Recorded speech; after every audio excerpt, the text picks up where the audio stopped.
Hello there, folks, and welcome to another exciting edition of Israel Explained. Um, if you follow me on Twitter, you should know that I have been put in Twitter jail for a week, so that's going on. If you don't follow me, then you really should. You're missing out on a ton of great content, so you should be. But yeah, so I'll be trying to do more of these while I'm off Twitter, just because, I need to put my rants somewhere. Um, and maybe there are people who depend on me for updates or at least want updates from me. So I'll try to do more of these and make them a little bit shorter. Um, so yesterday we got the exciting, long-awaited news that Hamas had responded to the Israeli offer or to the document drafted in Paris after a long delay on that about what their terms would be for a ceasefire. Before I get into the terms, I'd like to address the delay. I think it's becoming pretty clear that Hamas have set a trap for Israel. That trap involved um, drawing out the conflict and with they've gotten some cooperation from Netanyahu in order to turn international opinion against Israel and to drag Israel into Ramadan, which went against the estimations of Israeli intelligence, but Israeli intelligence seems to be pretty reliably wrong on Hamas intentions. And this is turning into a real problem for Israel, and we'll address this towards the end of this video. First, let's talk about the terms. So, the terms that Hamas is offering are 950 prisoners, among them 100 that are considered very heavy, in exchange for the hostages that Hamas will release, which are supposed to be about 40. Israel has demanded that the female soldiers, who are considered to be in serious risk for their lives and in terms of sexual abuse, be included in the deal. Hamas is demanding 50 prisoners in exchange for every female soldier. And by the way, they consider every Israeli woman who's ever been in the army to be a soldier. And among them, 30 will be heavy duty terrorists. Hamas is also insisting on a full ceasefire, an Israeli withdrawal from Gaza, and the return of Gazan residents who live in the north back to their homes. The biggest sticking point from the Israeli perspective is, of course, withdrawal from Gaza and permanent ceasefire. Those are things that Israel is not going to agree to. The cabinet has been discussing the matter. They discussed it yesterday. They'll discuss it again on Shabbat. There's no question that Israel is going to say no to the package as presented. But the security services and Netanyahu seem to have a real difference of opinion over how to handle this. The security services see this as an opening for talks that will get more serious, while Netanyahu already said the demands are unreasonable and doesn't seem to see this as an opening at all. Um, there's definitely some give on the prisoners, and there's definitely some give on people returning to their homes. Returning to their homes, I think, would actually be good for Israel. That's me, not the Israeli government, because Israel wants to go into Rafah, or at least says it wants to go into Rafah, and wants to have less casualties once it goes in. The first reaction to the Hamas response was to say that it was a good basis for talks. But today, Israeli officials are more reserved. One told Channel 12 News, Israeli Channel 12 News, Hamas exaggerated in every parameter. The only real progress is that they answered, end quote. Now, on Sunday, a delegation is supposed to go to Qatar to discuss this under Dedi Barnea, the head of the Mossad. And as there has been every time Barnea was supposed to go and negotiate, there's been a question over his mandate. Will he be allowed to negotiate, to give and take, or is he there on listening mode? If he's there on listening mode, there's less chance of an agreement being reached, and it will delay it. Netanyahu, as always, doesn't seem to want to give Barnea the mandate, whether because he wants to delay a decision or because he doesn't trust Barnea.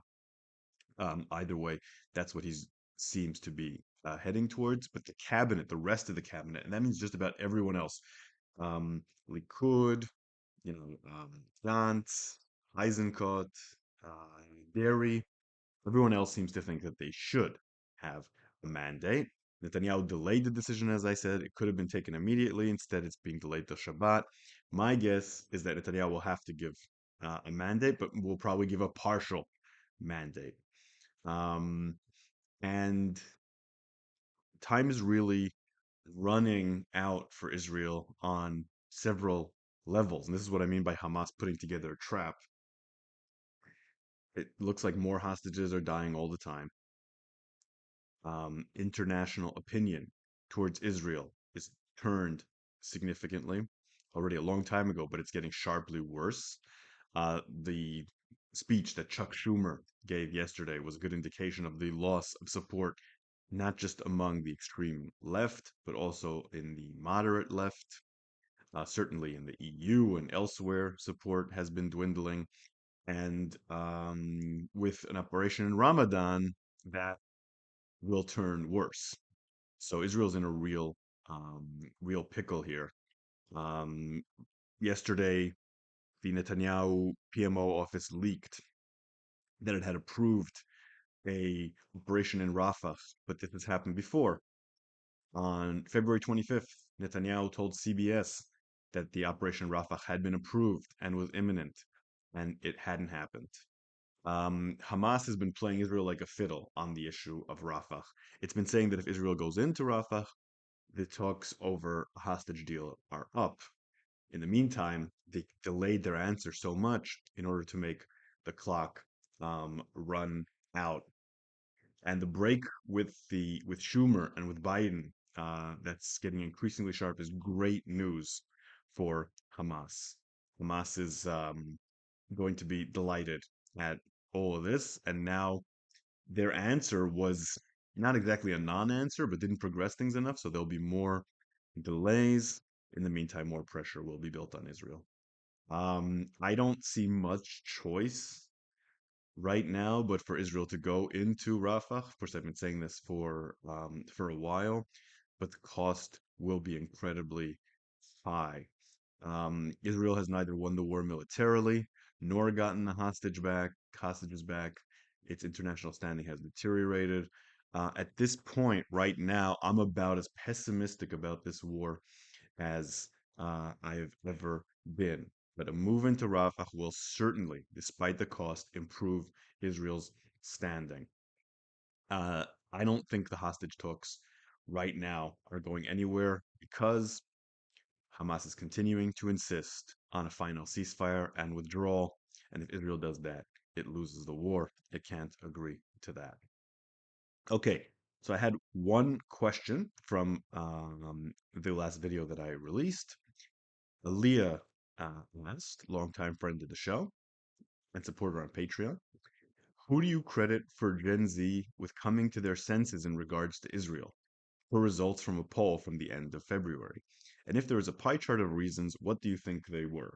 So Aaliyah is referring to a very positive Harris Harvard poll that came out showing that Israel had support over Hamas in every age group, including Gen Z, just a little bit less than the average. She's asking why that seems to have improved. So what I'm seeing right now is the following. Hamas is not managed to win new converts in the United States. Their behavior has been acknowledged as pretty disgusting, and the way that their supporters have been acting in the U.S. has not increased their visibility and support. I think that a lot of the students, the normie students, the ones who aren't out marching and yelling, are pretty disgusted by what they're seeing. And that is one of the reasons most of them think that Israel is right in this war and Hamas is not. Most people remain sane and normal and don't support Hamas. But there has been new polling since. And the new polling since, although it doesn't ask the same question about whether you support Hamas or Israel, it does ask if you think Israel has gone too far in this war. And um, a large percentage of the people polled think that Israel has gone too far. So this is a um, poll conducted at the end of February, And 42% of those, the Wall Street Journal polled, said Israel has gone too far in the war. 24% said it's been about right. 19% said it's not gone far enough. And 15% don't know. So the fact that the gone too far is significantly larger than any other, not a majority, but a plurality, is an important thing to note. I think that since then it's probably gotten worse. We're talking about 2 weeks gone by with a lot of pictures on TV, and the fact that Israel hasn't been able to show that it knows how to end this war, has a vision for after, is only making it worse. So I guess where we're standing right now is that the perception of Israel has gotten worse and the perception of Hamas hasn't improved. And so those are different metrics and ways of looking at things. It's not so much that the Gen Z types have turned pro-Israel as much as that Hamas hasn't really managed to convince them. But Israel operation is becoming less and less popular by the day. And this is the United States, Israel's greatest supporter. In the rest of the world, the numbers are much, much sharper. And I think there's a limit on how long this can go on without Israel starting to face sanctions. Okay, so on that note, um, remember to follow me on Patreon if you like what I do.